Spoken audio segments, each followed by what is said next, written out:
Welcome to civils corner friends. आज हम Buddhism से रिलेटेड सारे सवालों को देखेंगे जो भी आपके आने वाले एग्ज़ाम्स में आते हैं। और इस वीडियो में एग्ज़ाम्स में आने वाले जितने भी क्वेश्चन हैं उन सारों को मैंने कंपाइल किया है। तो अगर ये वीडियो आप अच्छे से देख लेते हैं तो बुद्धिज़्म से रिलेटेड कोई भी एग्ज़ाम में आए हुए क्वेश्चन आपसे नहीं छूटेंगे। तो चलिए फिर बिना देरी के शुरू करते हैं आज का ये important lecture exam point of view से। तो जो पहला सवाल है कि बुद्धिज़्म किन के द्वारा इस्टेब्लिश किया गया, तो वो किया गया गौतम बुद्ध के द्वारा। और उनका जन्म कब हुआ था, तो 563 बीसी। ये जरूर याद रखिएगा, बीसी और एडी में कंफ्यूज कर देता है। तो 563 बीसी कपिलवस्तु लुम्बिनी में, जो कि अब नेपाल में है। उनकी माता का नाम महामाया, जो कि उनको जन्म देने के बाद 7वें दिन उनका डेथ हो गया था। उसके बाद अगला जो है वो है कि उनके पिता का नाम क्या है, तो उनके पिता का नाम है सुधोधन, राजा सुधोधन, जो कि शाक्य क्लैन के चीफ भी थे। तो ऐसा ही पूछा जाता है कि बुद्धा किस क्लैन से संबंधित है, तो वो शाक्य क्लैन से संबंधित है। उन्हें कहीं कहीं शाक्य मुनि भी कहा जाता है। फिर अगला सवाल है कि गौतम बुद्ध को किन्होंने पाल पोस कर बड़ा किया, तो वो उनकी मौसी प्रजापति गौतमी ये नाम पूछ लेता है। गौतम बुद्ध का चाइल्डहुड नेम और बुद्ध बनने से पहले उन्हें किस नाम से जाना जाता था, तो बुद्ध बनने से पहले उन्हें सिद्धार्थ के नाम से जाना जाता था। उसके बाद उनकी जो शादी हुई 16 साल की उम्र में, वो यशोधरा नाम की राजकुमारी से हुई। ऐसा माना गया था कि जब गौतम बुद्ध का जन्म हुआ तो राजा ने अपने एक ज्योतिषी को दिखलाया, तो उसने कहा कि या तो एक बहुत बड़ा सम्राट बनेगा या फिर कोई बहुत बड़ा दार्शनिक। तो राजा इससे डर गए और इसलिए उन्होंने सोचा कि इनकी जल्दी शादी करवा दी जाए, क्योंकि यंग एज में गौतम बुद्ध बहुत ही अकेले और शांत स्वभाव के थे और वो अलग थलग बैठे रहते थे और हमेशा चिंतन किए करते हुए पाए जाते थे। तो राजा ने सोचा कि इसकी शादी करवा देते हैं जल्दी, ताकि ये सांसारिक जो मोह माया है उससे कहीं इसकी विरक्ति न हो जाए। तो इसलिए राजा सुधोधन ने, जो कि चीफ ऑफ शाक्य क्लैन थे, उन्होंने गौतम बुद्ध की शादी करवा दी राजकुमारी यशोधरा से। और उसके बाद उनका एक पुत्र हुआ जिसका नाम गौतम बुद्ध ने खुद रखा, राहुल। राहुल का मतलब एक और ये मतलब होता है कि एक और बंधन, मीन्स वो कहना चाहते थे कि एक शादी तो उनकी हुई, एक बंधन, और दूसरा बंधन जब उनका पुत्र हुआ तो उसका नाम राहुल रखकर उन्होंने कहा। मीन्स वो शुरू से ही थोड़ा हर्मिट स्वभाव के थे, मीन्स अकेले रहने वाले और कुछ दार्शनिक विचारधारा के। तो शुरू से ही उनका एक मार्ग प्रशस्त ही था। चलिए आगे बढ़ते हैं। 29 साल की उम्र में जो सिद्धार्थ, उस समय सिद्धार्थ के नाम से जाने जाते थे गौतम बुद्ध, उन्होंने अपना घर छोड़ दिया था। और इसको हम लोग बुद्धिज़्म में महाविनिष्क्रमण के नाम से जानते हैं। तो ये नाम याद रखिएगा कि गौतम बुद्ध जब 29 साल की उम्र में जब उन्होंने अपना घर छोड़ा, तो इसे ये महाविनिष्क्रमण कहलाया। उनके जो पहले गुरु थे उनका नाम था अलारा कलामा। वो एक हर्मिट थे और ऐसा कहा जाता है कि वो मेडिटेशन में बहुत ही काफ़ी पहुँचे हुए थे। मीन्स वो एक टीचर थे एंशियंट मेडिटेशन के, जिन्होंने गौतम बुद्ध को एक तरह से मेडिटेशन की कुछ गूढ़ बातें भी सिखाई। और ये तो मैंने आपको अभी बताया कि Buddha belong to which Kshatriya clan, तो शाक्य। तो शाक्य मुनि भी कहलाते हैं, तो इस तरह से भी आप उन्हें याद रख सकते हैं। उसके बाद है अगला सवाल कि वो कौन सा फोर्थ साइट था जिसे देखने के बाद गौतम बुद्ध ने अपने जीवन का उद्देश्य, मीन्स एक तरह से उनका क्लियर हो गया। तो जो पहला था वो था एक बीमार आदमी, डिजीज्ड मैन। दूसरा एक ओल्ड आदमी। तीसरा एक सन्यासी। और चौथा एक मरा हुआ आदमी। इन सब में इन्होंने देखा कि जो सन्यासी जो था वो काफ़ी, उसके मुख पे प्रसन्नता थी। तो उसी से उनका ये क्लियर हो गया कि अब मुझे आगे बढ़कर, आगे चलकर सन्यासी ही बनना है। तो इस तरीके से उन्हें अपना जीवन का उद्देश्य दिख गया। उसके बाद 6 साल के, बहुत ही कठिन तो नहीं कहेंगे, लेकिन 6 साल की तपस्या के बाद 35 साल की उम्र में, जो कि एक वैशाख पूर्णिमा की रात थी, उस दिन रिवर निरंजना, जिसे अब फल्गु के नाम से जाने जाते हैं, वहाँ पर एक पीपल वृक्ष के अंदर उन्हें निर्वाण प्राप्ति हुई, यानी एनलाइटमेंट हुआ उनका। और उस दिन से वो गौतम बुद्ध कहलाए, मीन्स उन्हें ज्ञान की प्राप्ति हो गई। आफ्टर एनलाइटनमेंट सिद्धार्थ, जो जो कि पहले सिद्धार्थ के नाम से जाने जाते थे, उन्हें फिर बुद्ध के नाम से जाने जाने लगा। और उस प्लेस का नाम जहाँ पर उन्होंने ज्ञान यानी निर्वाण पाया था, उसे बोध गया के नाम से अब जाना जाता है, यानी बुद्ध की नगरी। अगला सवाल है कि बुद्धा ने अपना पहला उपदेश सरमन कहाँ दिया? तो वो सारनाथ, जो कि अब वाराणसी में है, वहाँ पर उन्होंने 5 बौद्ध भिक्षुओं को ये पहला उपदेश दिया था, 5 मॉन्क्स। तो ये 5 मॉन्क्स याद रखिएगा।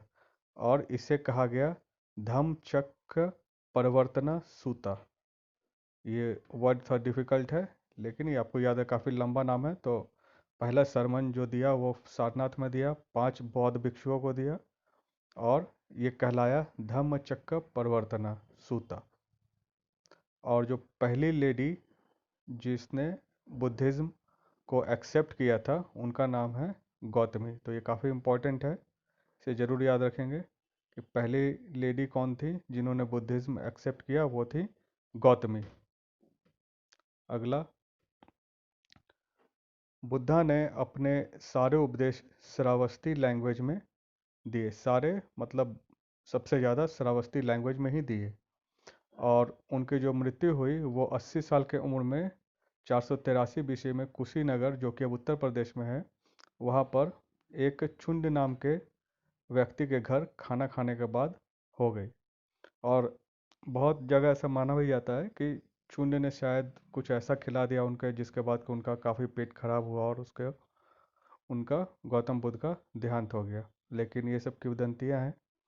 और बुद्धा के डेथ को महापरिनिर्वाणा के नाम से जाना गया। अब आते हैं मोस्ट इम्पॉर्टेंट, जो कि हमेशा हर एग्ज़ाम में पूछता ही है, बुद्धिस्ट काउंसिल्स के बारे में। तो जो पहला बुद्धिस्ट काउंसिल था वो हुआ 483 बीसी में।